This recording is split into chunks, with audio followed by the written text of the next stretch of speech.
Harry Potter et l'Ordre du Phénix. Chapitre 1. Dudley détraqué. La journée la plus chaude de l'été, jusqu'à présent en tout cas, tirait à sa fin et un silence somnolent s'était installé sur les grandes maisons aux angles bien droits de Privet Drive. Immobiles dans les allées, les voitures habituellement étincelantes se couvrirent de poussière et les pelouses autrefois vert émeraude n'offraient plus au regard que des étendues jaunâtres d'herbes brûlées. Une sécheresse persistante interdisait en effet l'usage des jets d'eau. Désormais privés du plaisir de laver leurs voitures et de tondre leurs pelouses, les habitants de Privet Drive s'étaient réfugiés à l'ombre fraîche de leur maison, les fenêtres grandes ouvertes dans l'espoir d'attirer une brise inexistante. La seule personne encore dehors était un jeune homme étendu de tout son long au milieu d'un massif de fleurs à la hauteur du numéro 4 de la rue. Maigre, le cheveu noir, le garçon portait des lunettes et avait l'air hâve et légèrement maladif de quelqu'un qui a beaucoup grandi en peu de temps. Son jean déchiré était sale, son t-shirt informe et délavé, et ses semelles bâillaient au bout de ses baskets. La tenue de Harry Potter n'était pas faite pour lui attirer la faveur de voisins convaincus qu'il devrait exister une loi contre les gens débraillés. Mais comme il avait pris la précaution de se cacher derrière un imposant massif d'hortensias, il était pratiquement invisible aux yeux d'éventuels passants. Pour le remarquer, il aurait fallu que l'oncle Vernon et la tante Pétunia passent la tête par la fenêtre du salon et dirigent leur regard droit sur le massif de fleurs. Harry se félicitait d'avoir eu l'idée de cette cachette. Sans doute n'était-il pas très confortable de rester allongé sur ce sol dur et brûlant, mais là, au moins, il n'y avait personne pour lui lancer des regards furieux, ou grincer des dents au point de l'empêcher d'entendre le journal télévisé, ou encore le mitrailler de questions désagréables comme cela se produisait chaque fois qu'il s'asseyait dans le salon en compagnie de sa tante et de son oncle afin de regarder les nouvelles du soir. Comme si ses pensées s'étaient engouffrées par la fenêtre ouverte, Vernon Dursley, l'oncle de Harry, se mit soudain à parler de lui. Content de voir qu'il a renoncé à nous imposer sa présence. D'ailleurs, où est-il ? Je ne sais pas, répondit la tante Pétunia d'un air indifférent. Pas dans la maison, en tout cas. L'oncle Vernon émit un grognement. Regardez les informations, dit-il d'un ton acerbe.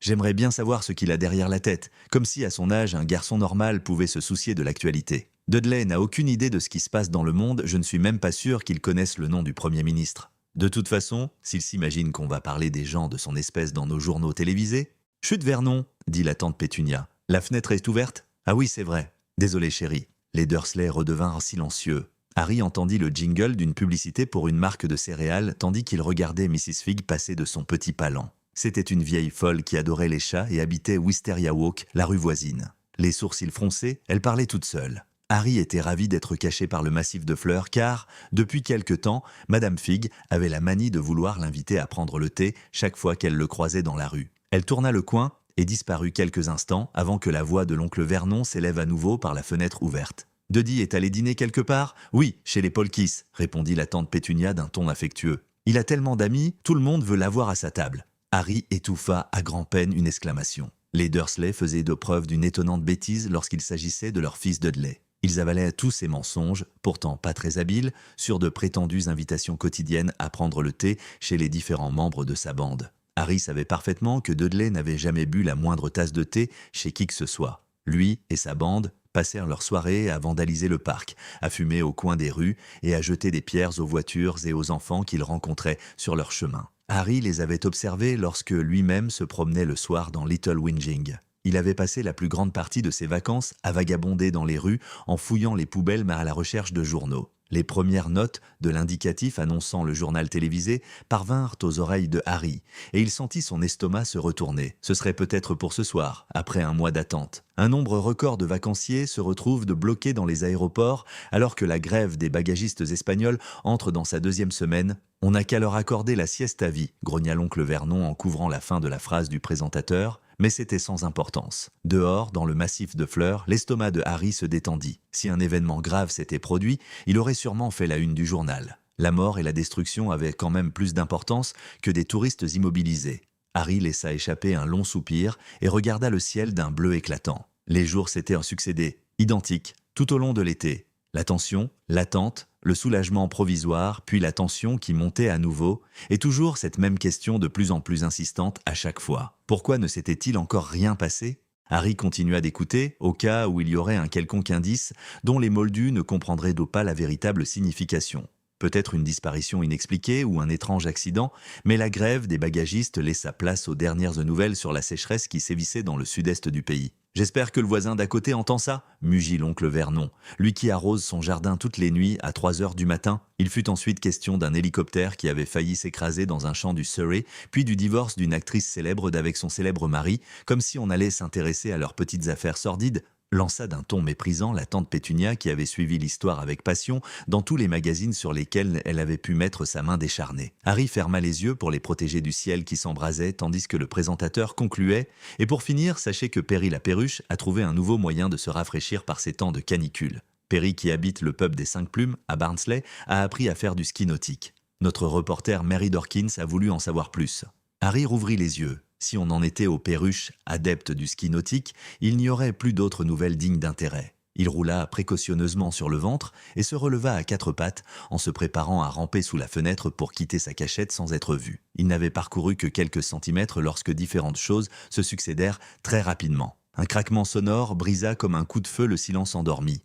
Un chat surgit de sous une voiture et fila à toute vitesse, puis un hurlement, un juron et un bruit de porcelaine cassée retentirent dans le salon des Dursley. Comme si c'était enfin le signal qu'il attendait, Harry se releva d'un bond et, d'un même mouvement, tira de la ceinture de son jean une fine baguette de bois, tel un escrimeur dégainant son épée. Mais avant qu'il ait pu se redresser de toute sa hauteur, le sommet de son crâne heurta la fenêtre ouverte des Dursley. Le crac qui en résulta arracha à la tante Pétunia un cri encore plus perçant. Harry eut l'impression qu'on lui avait fendu la tête. Les larmes aux yeux, il vacilla en essayant de fixer son regard sur l'endroit d'où le craquement était venu, mais à peine avait-il retrouvé son équilibre que 2 grosses mains violettes jaillirent de la fenêtre ouverte et se refermèrent étroitement autour de son cou. « Range ça tout de suite !» grogna l'oncle Vernon à l'oreille de Harry. « Immédiatement, avant que quelqu'un le voie. Lâche-moi !» dit Harry, le souffle coupé. Ils luttèrent pendant quelques secondes, Harry s'efforçant d'écarter de sa main gauche les doigts en forme de saucisse de son oncle, sa main droite brandissant sa baguette magique. Puis, tandis qu'un élancement particulièrement douloureux transperçait la tête de Harry, l'oncle Vernon poussa un petit cri et relâcha son étreinte comme sous l'effet d'un choc électrique. Une force invisible semblait avoir traversé le corps de son neveu, l'empêchant de maintenir sa prise. Le souffle court, Harry tomba en avant sur le massif d'Hortensia, se redressa et regarda autour de lui. Rien ne laissait deviner ce qui avait pu provoquer le craquement sonore, mais en tout cas, des visages étaient apparus aux fenêtres des maisons environnantes. Harry se hâta de ranger sa baguette magique dans son jean et fit de son mieux pour prendre un air innocent. « Belle soirée !» s'écria l'oncle Vernon qui adressa un signe de la main à la dame du numéro 7 de l'autre côté de la rue. La voisine le regardait d'un air furieux derrière ses rideaux en filet. « Vous avez entendu cette voiture pétarader il y a un instant ? Je peux vous dire que nous avons fait un bond, Pétunia et moi. » Il continua d'afficher un horrible sourire de dément jusqu'à ce que tous les voisins aient quitté leur fenêtre, puis le sourire se transforma en une grimace de rage lorsqu'il fit signe à Harry d'approcher. Harry s'avança de quelques pas en prenant soin de s'arrêter à une distance suffisante pour que les mains tendues de l'oncle Vernon ne puissent atteindre à nouveau sa gorge. « Que diable avais-tu en tête quand tu as fait ça ?» demanda l'oncle Vernon d'une voix rauque qui tremblait de fureur. « Quand j'ai fait quoi ?» répondit Harry avec froideur. Il continuait de regarder à gauche et à droite en espérant toujours apercevoir la personne qui avait produit le craquement. Ce bruit de pistolet juste devant notre... « Ce n'était pas moi !» répliqua Harry d'un ton ferme. Le visage maigre et chevalin de la tante Pétunia apparut à côté de la grosse tête cramoisie de l'oncle Vernon. Elle semblait folle de rage. « Pourquoi te cachais-tu sous notre fenêtre ? En effet, tu as raison, Pétunia. Qu'est-ce que tu fabriquais sous notre fenêtre, mon garçon ?» « J'écoutais les informations, » répondit Harry d'une voix résignée. Son oncle et sa tante échangèrent un regard scandalisé. « Tu écoutais les informations ? Encore ? Elles changent de tous les jours, vous savez, » dit Harry. « Ne fais pas ton malin avec moi. J'exige de savoir ce que tu mijotes, et ne me parle plus de ces histoires d'écouter les informations. Tu sais parfaitement que les gens de ton espèce... » « Attention, Vernon, » chuchota la tante Pétunia. L'oncle Vernon baissa tellement la voix que Harry parvint tout juste à l'entendre. « Que les gens de ton espèce n'apparaissent pas dans nos informations. »« C'est toi qui le dis, » répliqua Harry. Les Dursley le regardèrent avec des yeux exorbités. « Tu es un horrible petit menteur, » déclara la tante Pétunia. « Qu'est-ce que tous ces... » Elle baissa la voix à son tour, et Harry dut lire sur ses lèvres pour comprendre le mot suivant. « Hibou viennent faire dans le coin si ce n'est pas pour t'apporter des nouvelles ?»« Ha ha !» dit l'oncle Vernon dans un murmure triomphant. « Je me demande bien comment tu vas t'en sortir cette fois, comme si nous ne savions pas que vos nouvelles vous sont transmises par ces oiseaux de malheur. » Harry hésita un instant. Il lui en coûtait de répondre la vérité, bien que sa tante et son oncle n'aient aucune idée du malaise qu'il éprouvait à la dire. « Les hiboux ne m'apportent pas de nouvelles, » affirma-t-il d'une voix sans timbre.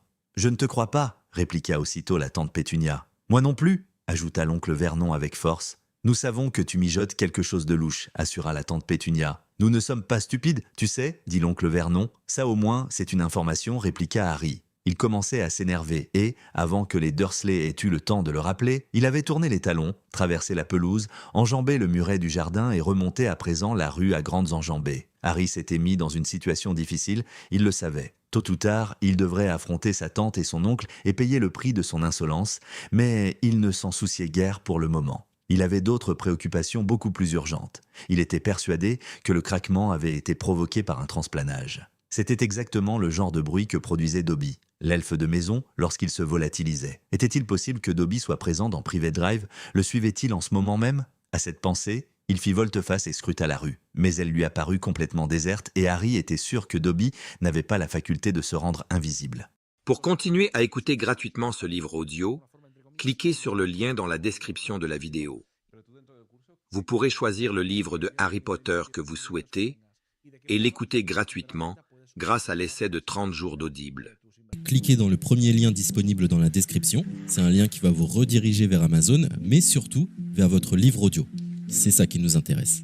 Moi, pour l'exemple, j'ai choisi Harry Potter à l'école des sorciers, mais en ce qui vous concerne, vous serez redirigé vers le livre titré de cette vidéo. Sur notre droite, nous allons avoir différentes indications concernant l'ouvrage. Nous, le format qui nous intéresse ici est le livre audio.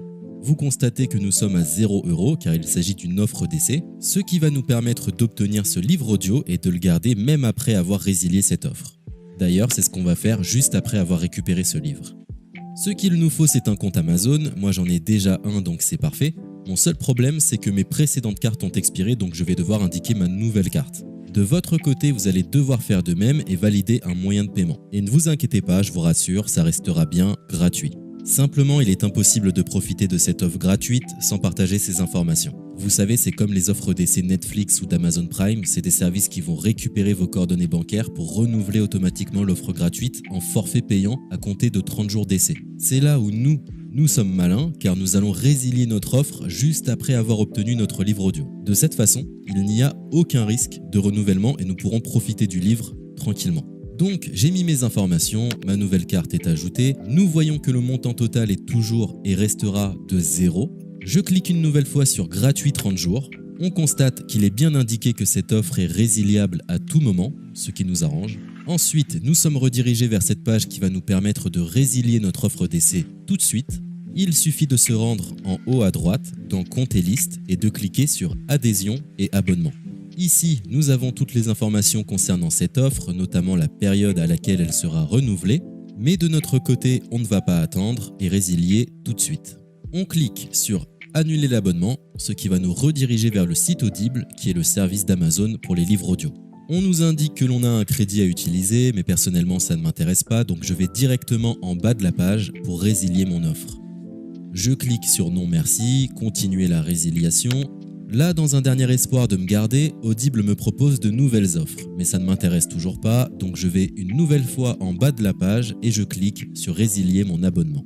Audible veut savoir quelle est la raison de mon départ. Personnellement, j'ai pas envie de me justifier, donc je coche la case Autre raison et je clique sur Valider en bas de la page.